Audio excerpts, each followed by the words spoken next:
we go. Well, hello, everybody attending today's webinar. I want to thank everyone for signing up and showing up today. It was an extremely popular topic today, and are very, very excited to be able to bring some of this information to everyone today. So I'm Tim Kelley. I'm one of the owner-founders of TNT Dental, and my guests today, Kyle Francis and Brent Anderson. And so they're with Professional Transition Strategies. And we've talked to their company before, had a lot of great feedback. And so today we've got, and Kyle, by the way, Kyle, you're the founder of the company, 2007, I think it was. It's true. And it's a good year. Yeah, that's quite amazing. You're coming up on a big anniversary here before too long. So good for you. And since then, over 400 dental practice sales and $2 billion plus in deal flow. Good gosh, that sounds like a lot. That's amazing.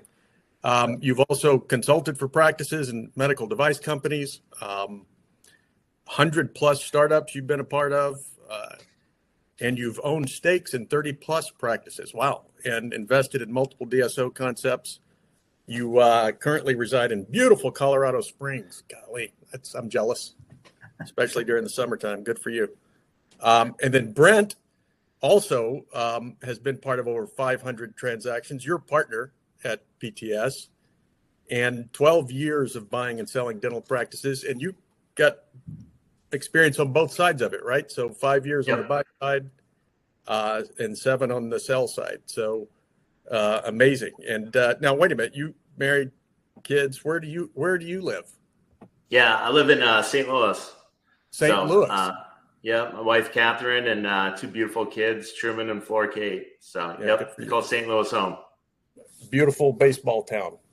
Love St. Louis. Yeah, awesome. Could have been better this year, but yes. No, I didn't mean recently, but you've had a lot of success over the years with that. So, all right, well, let's get right into it because I know our time is somewhat limited, and there's just so much great information that you guys have. And I'm going to play the part, and it's not going to be hard for me, by the way, of the person who doesn't know what's going on, because I really don't. And I hear this from our customers all the time, and I talk to dentists all day long. And so a lot of this comes from the questions that I have here come from the practices that I talk to. And let's just start with EBITDA. Now, you guys can take it, each one of you can take it, but what is EBITDA? I mean, I hear it thrown around all the time. I sort of know what it is, but if I'm a practice owner, what is it? Can somebody explain it to me?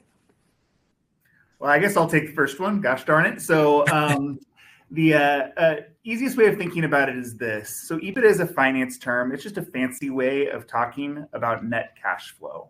Really what it wants to know is going to be how much is left over after all of the expenses are paid out of the practice, including a fair doctor's salary to do the work. So it stands for earnings before interest, taxes, depreciation, and amortization. Again, that's just the fancy way of talking about it. But if you think about it in these terms, let's say that you decided you no longer wanted to practice chairside, but you still wanted to own your practice. Well, in that case, you have to hire an associate to do the work that you're currently doing out of the business. And this is the amount that's left over after that associate is paid. Right. There are some things that affect EBITDA, right? So in terms of, the rent rate that you may be paying yourself, or the amount that you may be paying yourself, or how much tax treatment things you're doing through the business. All of these things can affect EBITDA. But long story is, they want to know the investability of the practice. If you take off your clinician hat for a second, put on an investor hat, and you say, I want to go out and buy another practice, this is the amount that you would expect it to cash flow after all of those expenses are paid. Do you agree with that, Brent? Yeah. Yep. Absolutely. Cool. And the reason I ask is, so it's a super important part of when you're trying to value your practice that comes into play, right? And so I was talking to a dentist just earlier this week, actually, who is in his early 60s, and we were talking about his plans, and I just asked him about an exit plan, and he's like, I don't know yet, and he's like, I've got a kind of a runway here, 2-3 years. What should I be doing? I mean, what part does it play into it? How can you improve that if you've got a little bit of time ahead of you? What should you be doing to sort of improve that and improve your chances of a good transition? Yeah, and with that, Tim, the more time you have on your side, the better off you are. We're firm believers that your business should always be in a ready to sell state. So that's whether if you plan to retire in 2 years or you might have 15, 20 years left in your career. So it's always important to kind of know where your business is so that you have an idea of what are those different levers that you can end up pulling on the business to have it be in the best state possible to have a good outcome and a great transaction. So some of those levers might end up being working with some of your suppliers, your labs, kind of managing your payroll costs a little bit more there towards the end. Also, along with maybe adding some different procedure mixes that could add some margins to the bottom line that you haven't done historically as well to help kind of increase the business there towards the end as well. For if an individual is saying, hey, like I want to sell and walk away, those improvements are probably less important just because you're going to be selling to an individual. And so that word EBITDA is used by a different, purchaser or buyer at that point. At that point in time, we're really looking at an individual to individual transaction, which they look at seller discretionary earnings, which is what we call SDE. All right. Now, wait a minute. So walk me through that a little bit. So if you're seller to seller, there's a different set of circumstances you're looking at. Just go into that just a little bit. We can compare the two. Then let's say if you're trying to decide, and we can just jump ahead here because that's one of the other questions is you've got all these different options. If you're going to sell your practice, what's the difference between trying to sell it to another dentist or to a DSO or private equity or whatever? Yeah. Well, that's a big question, but yeah. So maybe the easiest way of talking about this is if I go back to the start of my career, back in 2007, whenever I started this company, there was really only one option for selling your business, which is going to be one clinician selling to another clinician. Really, who governs the rules of that transaction is going to be a bank. A bank has to be comfortable lending the money to that person. And really what a bank is worried about is if they lend too much to that singular individual and that person gets in a mountain biking accident, then essentially that entire loan is at odds. And if you have an outsized loan, it could actually wreck an entire portfolio, right? So from an investable standpoint, as DSOs became more prolific across the country and as consolidation wave kind of started up, around about 15 years ago, and definitely heated up over the last 7 years, an investor is going to look at it differently than what an individual provider is, because an individual provider garners money two ways out of the practice. They get to wear their clinician hat, right? So they're doing the production, they're doing the procedures, and they're also wearing their investor hat. So they can lever a certain amount of money against that practice based on their two hands, right? And again, a bank is the one who governs that. An investor is going to look at it differently, right? So an investor is going to say, well, we already have the person who is going to be doing the clinical work within the practice. Maybe that's the existing owner at that point. Maybe that's going to be somebody that they bring in, et cetera. But long story short, they only make money out of the EBITDA of the business. However, they're way more diversified, right? So if you have, 50, 100, 1,000 dental practices that are all put together, suddenly that bank isn't as worried about making that loan to that investor, because if one of their practices go bad, it's really not going to be as systemic, right, to the overall portfolio of the loan. And so, yes, they can lever differently, and they can actually lever quite a bit higher than an individual could otherwise. Brent, do you have anything to add to that? Yeah, I mean, going back to, like you said, just the beginning, how practices used to be valued and still are today from an individual perspective. The great part is like there's just more options available for dentists whenever it does come time to explore those options. And because of that, it's truly still a seller's market from that standpoint, because you have both sides of the aisle. You have both groups out there from a DSO that are purchasing, and then also you still have the individual transactions that are happening, every day still in the market. And Tim, I know you asked the question, like, how do you make the decision? I guess the answer is it depends, right? Right. It depends on what it is that you want, really. So it depends on where you are in your life, your overall goals, what it is that you are looking to make out of the practice from a financial basis. Are you suited for a partnership? Because again, if you bring on board either a clinical partner, which is going to be an individual partner into your practice, well, your life does change some, and the exact same thing can be said for a DSO as well. If you bring in a financial partner into the practice, in some ways, your life will change. And so you just want to make sure that you end up being very thoughtful about what is going to be best and what it is that you're wanting out of a transaction. Yeah, no, that's good. And so let's stay on the DSO side of it then for a little bit here.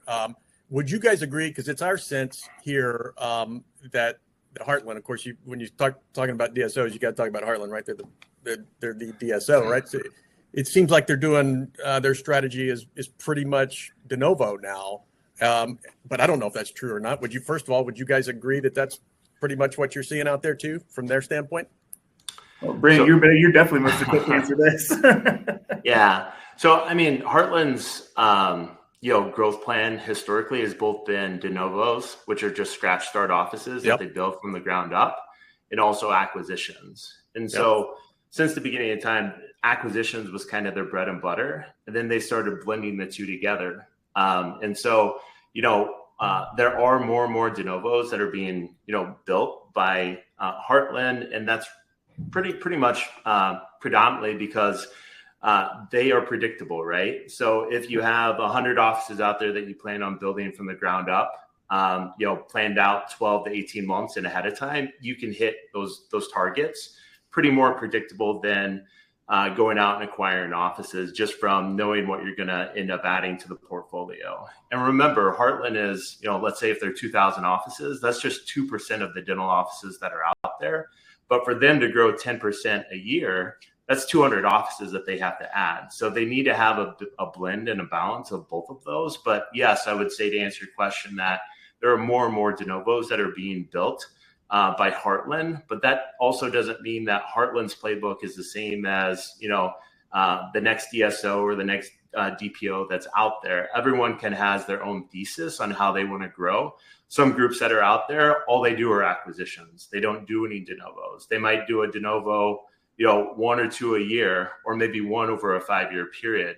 And then there's other groups out there that all they do are de novos. So it really just depends on who the organization is and what their investment thesis is originally. Yeah, and that was sort of my next question is, if that's true, then to some degree, does that kind of go down the line? Is that going to influence other DSOs? As is there a place there where they'll shift as well to that? I mean, how does it impact the whole overall market and options for folks looking to transition? I think, Brent, I was going to say you'd be a great one for this, Kyle. Okay, right on. Well, really, if you think about any consolidation wave, this isn't special just to dentistry. We happen to be in the middle of the consolidation wave of dentistry. If you go to the Harvard Business Review, you can look up something called a consolidation curve. This was established back in the 1980s. They end up updating it about every 5 years. It's actually pretty easy to pick out where we are in dentistry on that consolidation curve, because every single industry will go through a consolidation wave. It's essentially, call it economics 101. It all really kind of goes back to supply and demand and the cost of doing business and all those different types of things. But if you look at those different types of ways of consolidating, a de novo strategy is a viable strategy. And there's lots of big DSOs that end up utilizing that strategy. Quite a few really small ones as well use it very effectively.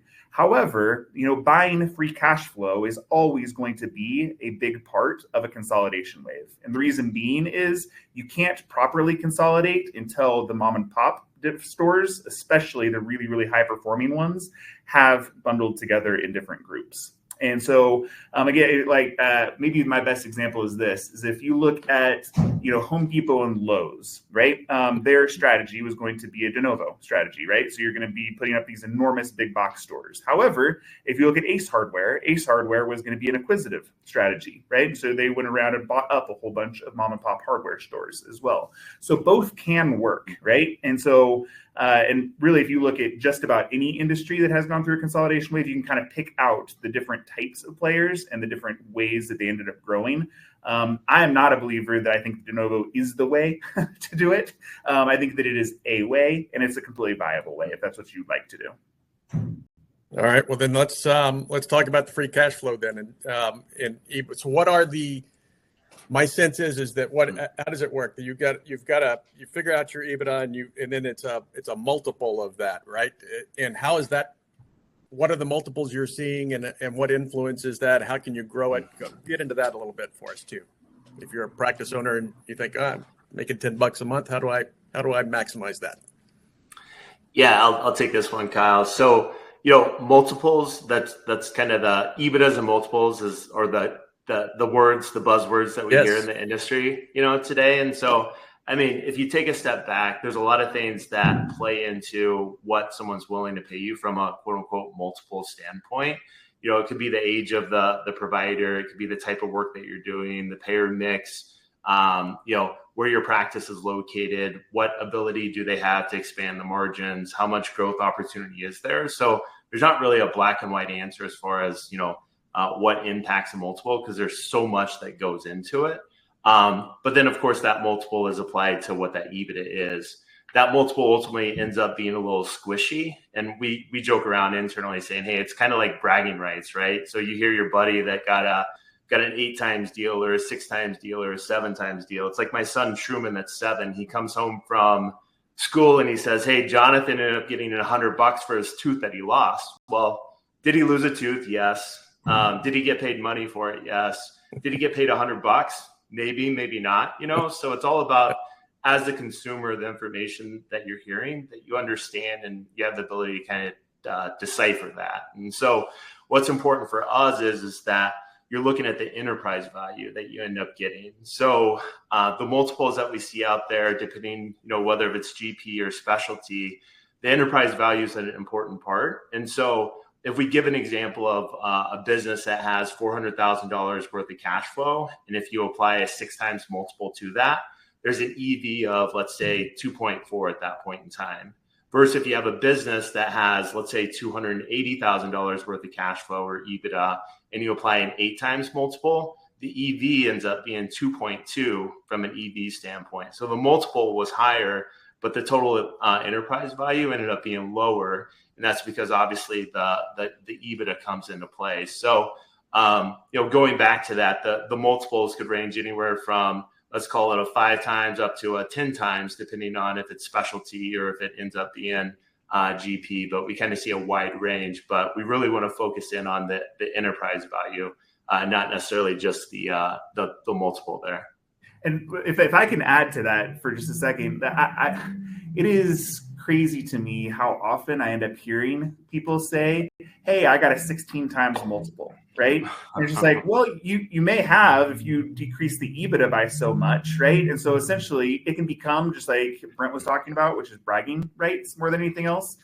What I wrote an article about a year ago that was called Multiples Don't Matter. That's a little bit on the nose, right? That is like, okay, yes, multiples don't matter completely. Multiples are a factor of what matters, right?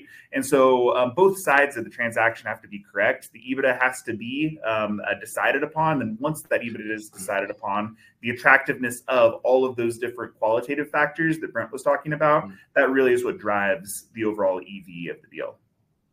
Interesting. All right. And you mentioned specialty practices. How do they compare with general? Is there a if you have a same cash flow on both, is one more valuable than the other? Brent, there's a food chain essentially from a specialty from a GP. We'd say at the top of the food chain there sits, let's say, oral surgery, ortho, and then as we kind of come down, there's pediatric that's in the middle. And then GPs down there, and then some of the other specialty below that being, perio and prosin as well. So you kind of go down the food chain, but there's different variables that play into why those are more attractive. But but that's kind of the pecking order there that we end up seeing. Well, and if I might add to that too, Brent, that's the pecking order that we see right now. Right. And so these things do have cyclicality to them as well. Right. And so if you look at, implant centric practices for a very long time, it was very hard to get good multiples on implant centric practices, much more easy at this point. And so it was also very, very hard to sell perio practices, even 5 years ago. At this point, there's a lot of different platforms we can plug perio into as well. So yes, at this moment, I would say, yeah, oral surgery and ortho are probably going to be the hottest. However, these things do ebb and flow over time based on where the different groups are in terms of their own financing, where they are in terms of how many acquisitions they've done, how close they are to a recapitalization event. And so you end up seeing these ebbs and flows by the groups over time, just based on kind of their own internal dynamics as well. We couldn't even give a perio practice away 5 years ago, and now there's a ton of value there for investors. Can you go into that a little bit more and explain why that is for me? Like, why was it 5 years ago it was difficult and now it's much more activity for perio, for instance? What factors impact that? Yeah, I mean, from one thing that we've seen, especially through COVID, that the diversification post-COVID, especially during COVID as well, that the procedures that were deemed necessary versus not necessary during that time was eye-opening for GP practices versus specialty practices. And really it just comes down to diversification, right? There ended up becoming more buyers out there from a group standpoint, and buyers that wanted to go out and acquire these variety of different specialties underneath one roof. To get that diversification. And that's one thing that we did see coming out of COVID that did bring a lot of value for the specialty opportunities that were out there. I would also say that it was later on in the consolidation wave that specialty practices started being bought as well. And so many of those groups at that point were going to be more nascent. And so essentially you only had individual to individual transactions to lean back on. And for quite some time, there has been an underproduction of both perio and pros in the United States. And so there's not enough buyers out there in order for an individual to individual sale. And what that does, that just means that practices were sitting for a lot longer period of time in those two specific categories. Now, look, if you had a perio or pros practice in Austin or Dallas or Miami or one of the really, really high growth areas, no problem, right? But if you had one that was going to be more rural, maybe you had a little bit of profitability issues, all that kind of stuff, it would sit for quite some time in order for us to have a sale, just because there weren't the types of buyers that the other groups or the other type of specialties were kind of more used to at that time as well. That's a good point, Kyle. Yeah. So when I'm we'll get a way for people to contact you to get into this in more detail. But if I'm looking at my practice and getting ready to start getting into shape to sell, when I'm talking to somebody on a marketing side, when they're talking to me about how to get things moving, I always look for the so-called low-hanging fruit. Let's get in front of your current patients, get them back into the practice, get things moving. Is there low-hanging fruit in getting your practice ready to sell? Is there something that everybody sort of needs to look at first, or is it just too complicated to sort of answer like that? Well, hopefully this doesn't sound self-serving. I think that the way that you end up knowing what to do is by having a professional evaluate the entirety of the practice and give you advice on what to do, right? And so, and sometimes that's going to be, you talked about marketing, right? So we consider that a big thing, right? So either if your marketing is ineffective, or if you haven't done it at all, and your new patient count is really, really low, and you're not having having very good reappointment or recall type of operations, that can be an enormous driver in terms of your revenue, right? So it's one of two things. It's either going to be revenue increase or cost decrease, right? And so, but it's hard to pinpoint just saying like, hey, in general, this is what you should do. Yes, you want more revenue, and yes, you want your cost to be lower, but which ones should you focus on? Which ones are out of market, right? And that'll be an individual thing. Yeah. There you go. Exactly. And so, understanding the percentage or like what the amount that you should be spending on your marketing budget, or how much you should be spending on your sundries and on your supplies and on your lab and on your people. And do the associates have kind of correct contracts?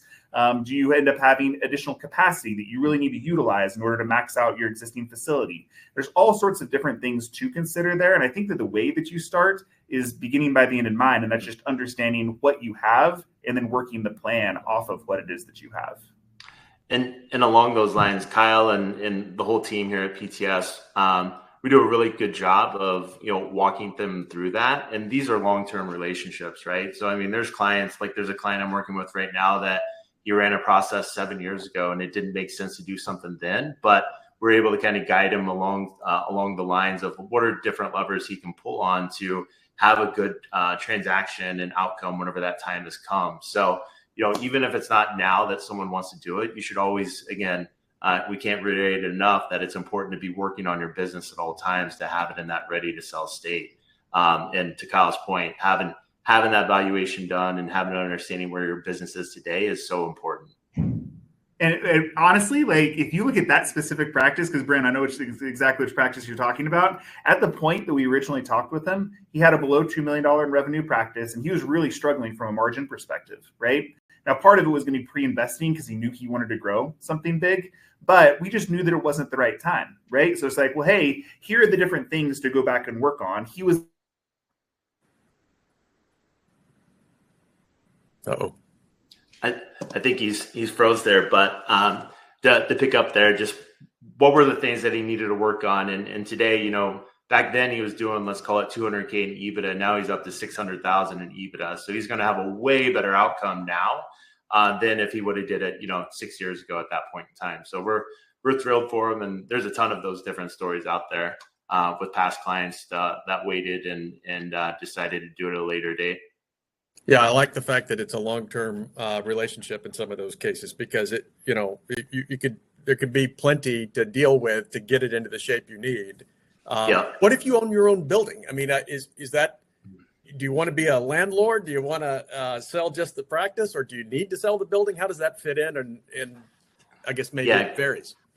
Yeah, no, great question. So I think it goes back to what are the long-term plans, Right. And what I mean by that is like, do you want to be a landlord still? A lot of times whenever people end up having a transaction, sometimes they want to kind of relinquish both the practice and the real estate. But the important part that you end up needing to do is by working with different advisors that you can, specifically a real estate expert, we can figure out what the fair market rent is.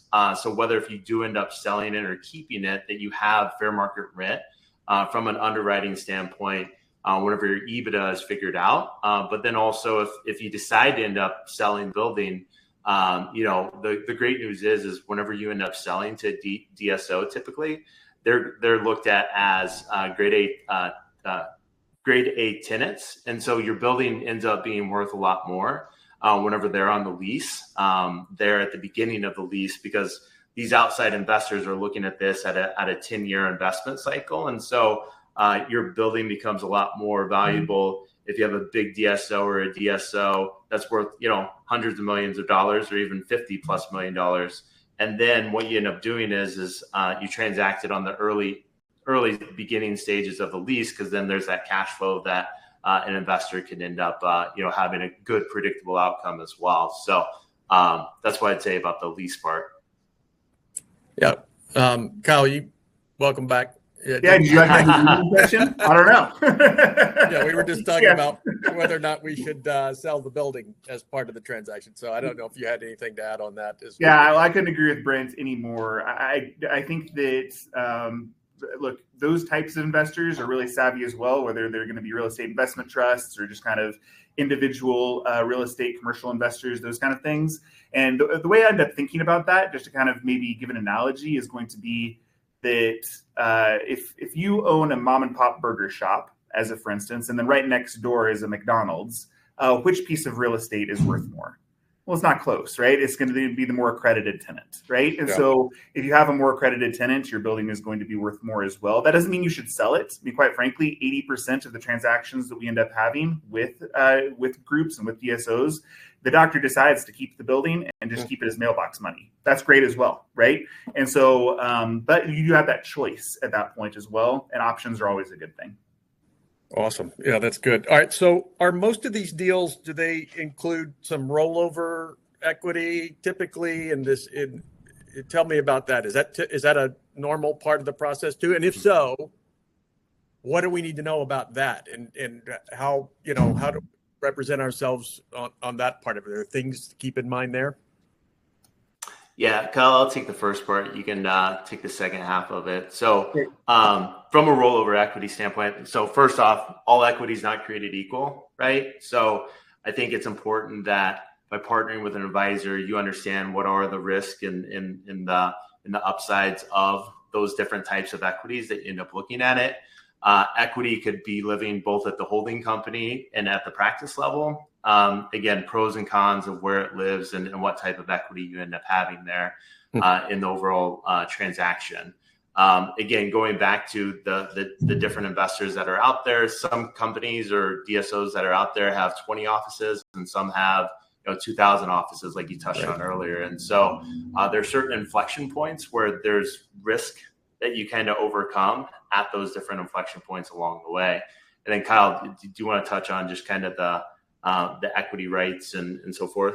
Yeah, absolutely. Yeah. So one of the things I found myself talking about this just even today with the doctor, which is going to be, don't lose the forest to the trees. Right now, you have equity in your business, right? And all equity comes with risk, right? There's no such thing as equity without risk. That's why a risk premium is paid on the equity right now. So if you have your own practice, the way that your equity is structured is kind of like an annuity, really, right? So you end up owning that practice. That practice pays you out as an investor, either on a monthly or on a quarterly or on a yearly basis, based on draw and based on tax treatment and all these different types of things, right? So what you have right now is an equity, right? And it is an asset. And so what we end up talking about there is going to be, well, is there a way of arbitraging that equity into something that can be more valuable? For instance, you can still own your equity at your practice level with another partner. That's typically called joint venture, JV equity.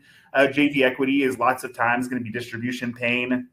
It can be a very, very nice way of kind of dipping your toe into a partnership, for instance. Interestingly enough, though, is if you do keep that equity at the practice level, almost every single time that I'm aware of, that equity is worth way more the very second that you transacted, right? So instead of your business being worth, call it 6, 7, or 8 times multiple, instead you're now getting to transact that equity at the same value as your joint venture partner, which is typically going to be, call it 10, 11, 12 times multiple, right? So the amount that you've kept is now worth way more just because you're part of a bigger organization. Or on the other side, you can also say, well, rather than me just owning at the practice level, what if instead I would like to own a mutual fund of businesses, right? Because right now, most doctors, if you can put your investor hat on, they kind of own a single piece of stock, right? And that single stock can be a very high performing stock, but it's still kind of risky to own that single stock. So instead, what you can do is instead of owning 100% of your own business, what if you own 1% of 100 businesses, right? Now, suddenly you're getting the same benefit that the bank sees, which is going to be, this is a less risky asset. And if it's a less risky asset, then the returns can also go up from there as well. So long story short, there's a lot of hybrid approaches within that spectrum too. But I like to keep them all on the same plane, which is going to be, you already own stock. What is the best type of stock for you to own at this next point in your life? Yeah, and so there's a sense, and again, you guys tell me if I don't know what I'm talking about, but there's a sense I always hear I love the language. There's a second bite at the apple, right? That rollover equity then gets sold again at another multiple down the road. Does that in fact ever happen? And if so, how do you know what to do on that? I mean, have you seen the second bite hit on a lot of these? Yeah, and I think that because Kyle's been doing it so long and I've been doing it so long as well, that we've seen hundreds of our clients been able to get that second bite of the apple. So it's not a pie in the sky type of concept. Like it does happen every day. Not every day. It does happen quite frequently out there for clients. Do all groups end up recapping? I mean, that's obviously the end goal, and making sure that you're kind of vetting who the organization is and making sure that, whatever goals that they have set out, that, you believe that they can end up executing and achieving, right? Because I think that's the biggest part there is if you're going to end up rolling your equity, you need to end up having the confidence in that team that you're partnering with. because ultimately they're the ones that you're essentially betting on to be able to execute the game plan there. Yeah, and maybe just to add a little bit to that, look, recapitalizations are not going to be something that is unusual. It's not something that is a new concept. It has been happening for decades upon decades, and it's essentially big fish eating smaller fish, right? And that is kind of the way that our economy ends up working in total, right? And so it's because, again, if you go back to that consolidation curve and where we are, we would expect that we would have, call it 350, 400 potential suitors that are out there. And we do believe that there's that many. And there's thousands of private equity funds that would love to be owning a dental platform. It's a really, really nice platform to own. And the reason being is it's very predictable, right? So whenever it's kind of funny. One of my weird jobs is going to be training private equity funds on how to buy dental practices as well. And what we end up saying is that, look, really a dentist's goal is going to be making sure that their patients are brushing and flossing. That's really what it comes down to, right? And if they don't, then there's consequences. You end up getting cavities. If you don't have the cavities filled, it's going to start hurting, right? And you probably need endo done. If you decide not to have that done, well, then you're going to lose the tooth, right? And if you lose that tooth, how many patients are going to go out to the backyard and pull out that tooth with their own set of pliers? Not very many, right? And so long story short, it becomes a more expensive and a more painful problem as you continue on. We saw that during COVID as well, right? Whenever the tooth breakage epidemic that we saw post-COVID, right? And so anyway, because of that, it's a very, very attractive asset for private equity funds to purchase. And so if it's an attractive asset, what that means is going to be, as that private equity fund backs a group and that group gets larger, at some point or another, there needs to be a liquidity event for all investors, right? Because the private equity fund has put a lot of money into it as well, right? And so everybody wants to liquidate at some point in the future. Yeah. So, all right. So this is the kind of thing, and it seems very clear to me that you need some sort of expert on your side, some sort of, help going through. At least I would want it. And folks in your position, you get your fees and you're part of the process. If I'm advising dentists to call you and they're like, hey, I'm going to have to pay them a fee, I'll just sell it myself. To me, it's a no-brainer to have an expert involved in it. But just kind of walk me through all that, because just hearing you answer the questions makes it justified to me. But I think it's one of those things that some people might think, okay, what am I getting for my broker fee and all of that, and how do I even find the right one, and how do I evaluate them? How do I know which ones are good? Brent, I love how you talk about this. Well, we always say, are you going to sell your house on your own? And if the answer is no, why would you sell your largest asset on your own? Yeah. And so do you end up paying a fee? We always say, hey, if our fee gets in the way, it's not the right deal. And so our job is pretty simple. We're out there to go out and educate you on what options are available, run a process. A process of selling a dental practice takes 150 to 200 hours. And so a lot of times, the clients that we work with, they're busy, right? They're busy keeping their EBITDA up and producing at the practice. And so that's important as well. And so our job is go out there and make the market and really create a competitive environment, create some buzz around the listing that we have, and get as many interested parties as possible, and really cast a wide net so that we can end up, getting a great outcome and kind of have pitting the buyers against one another. But even more importantly, we're able to help you really understand, what does all this mean, not only from an equity standpoint, but what we do is if we go out and solicit 8 to 10 offers for a client, we're able to put it on a scorecard and compare them apples to apples, so that people understand that it's not all about just the headline number. There's the component of the cash, there's components of the equity, an earn out, an earn up, a clawback. There's so many different terms out there. And then once there is a deal that we even consummate, then there's a whole legal process that we end up going through and the diligence. And so it's very taxing and time consuming. But we think it's important that, whether if it's us or anyone else, you need to use an advisor. And some good questions to ask is, what does your buyer universe look like? I mean, there's 350, 400 different DSOs out there. And for us, I mean, we know them all. And I'd say there's probably 100 that we don't work with just because we know they're not going to be great, great outcomes, great opportunities and so forth for the clients that we work with. And then also, what's the buyer universe look like? How long have they been doing it?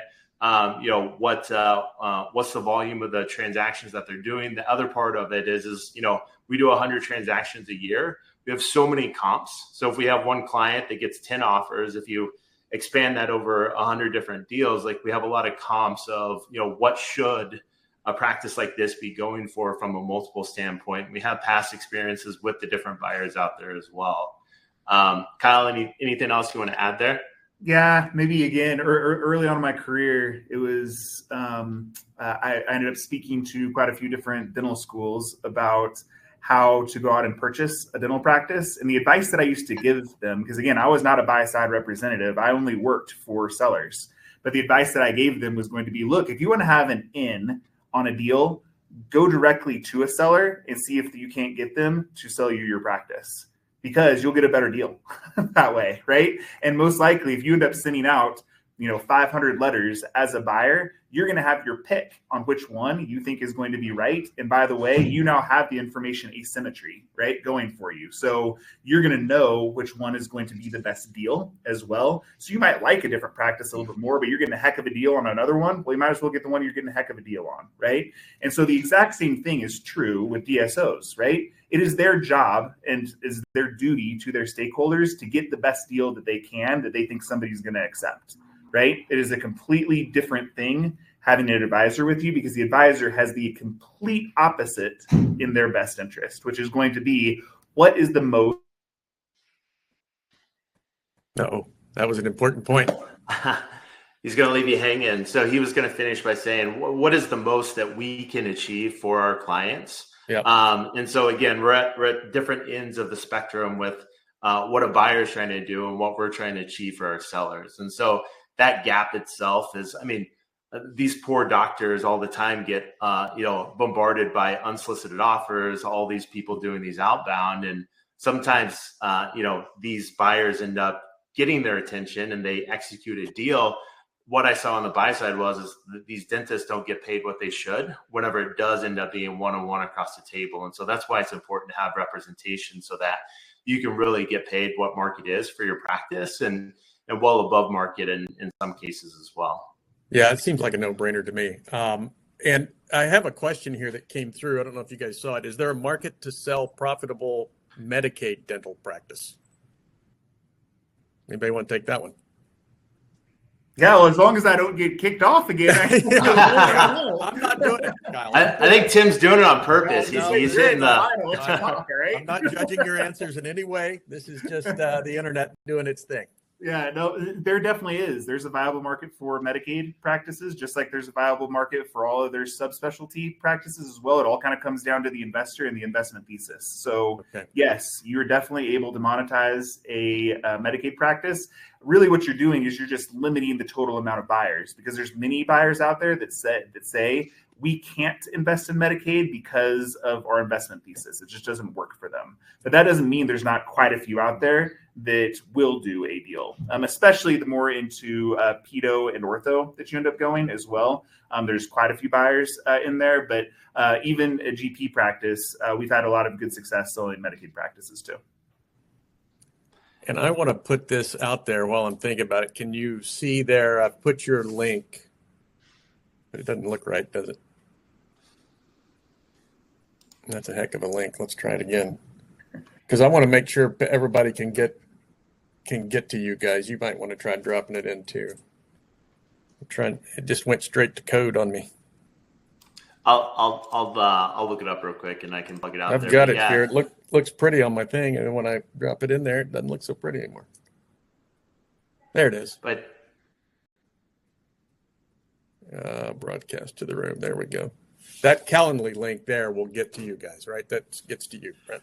Yeah, they'll schedule some time with us to go over, answer any additional questions. But more importantly, we can what we're doing is we're offering a free evaluation for anyone that's on the webinar, and that free evaluation, going back to being in that ready to sell state, we'll end up putting together a prospectus for you that's professionally done and be able to show you and talk with you more educated about your specific practice. What are the different levers and things that you could work on in the practice, or maybe now is the right time, and we can obviously have those discussions as well. So would be excited and welcome any of those conversations. Awesome. I feel like we could do 10 of these and still only scratch the surface. There's just so much information, and you guys are so good at explaining it, and we should probably do it again sometime. Is there anything else either one of you guys want to add that we didn't touch on that you think is important, or any sort of follow-up comments from either of you before we part ways today? Brent, you got anything? I got one. I'll let you go first. Okay. Yeah. Well, I try to encourage everyone that, look, being an owner in a dental practice, it's a great thing. It can be a really, really beneficial thing over the course of time. And many times those practices end up becoming, a member of that owner's family, right? And not only just that, but also an income producing member of that owner's family. And so we find that this is, a psychological concept. It's also an entrepreneurial concept. It's called founder syndrome. Founder syndrome is very, very normal. I have it with my business, right? I'm sure, Tim, you probably have it with yours as well, right? And so I think that it's an important thing to know that you probably do have it, and that can cloud your decision making, right? And so having somebody kind of come and unpack some of those things, and again, just kind of having an unbiased appraisal of a business. I had an appraisal done of our business last year by a group that specializes in appraising businesses like ours, right? I think it's an important thing to know. I wouldn't be able to do it unbiased out of my own business, and this is what I do on a day-to-day basis. So, look, I think it's a good place to start. It's a good thing to know, and if nothing else, it's a good thing to be educated on. Yeah, and to piggyback off that, education. I mean, that's the key there. The most important part is to make an educated decision, and the only way to be able to do that is by gathering as much information as possible and make that decision. And what I mean by that is by whether if it's going through a free valuation from a prospective standpoint or running a full process, at least you have that information to know what your options are at that point in time. The great part is like we work with clients every day that they're in such a great place. They don't have to do anything. So whatever they decide to do better be that much better or put them in that much better of a position. If not, just keep doing what you're doing. And the reason being is the status quo is just that good.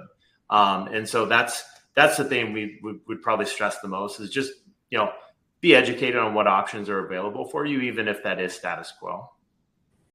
Awesome. And Kyle, I've got so many syndromes that founder syndrome is just the tip of the iceberg for me. But I got it. I've got it for sure. I'm a bit biased on my own company too. So, well, listen, in all seriousness, you guys are awesome. And I appreciate all the great information today. We'll be following up with everybody, making sure that everybody gets your link, and everybody that's listening today, if you have any trouble at all getting a hold of any of these guys or anything I can do to help, my direct contact info is on our website, so you can contact me and I'll get you to them. So Kyle and Brent, have a wonderful rest of your day. Thank you very much. And I feel like I know tons more now than I did 45 minutes ago. Appreciate it. Thank you, Tim. Appreciate it. This was awesome. See you guys. See ya. Bye.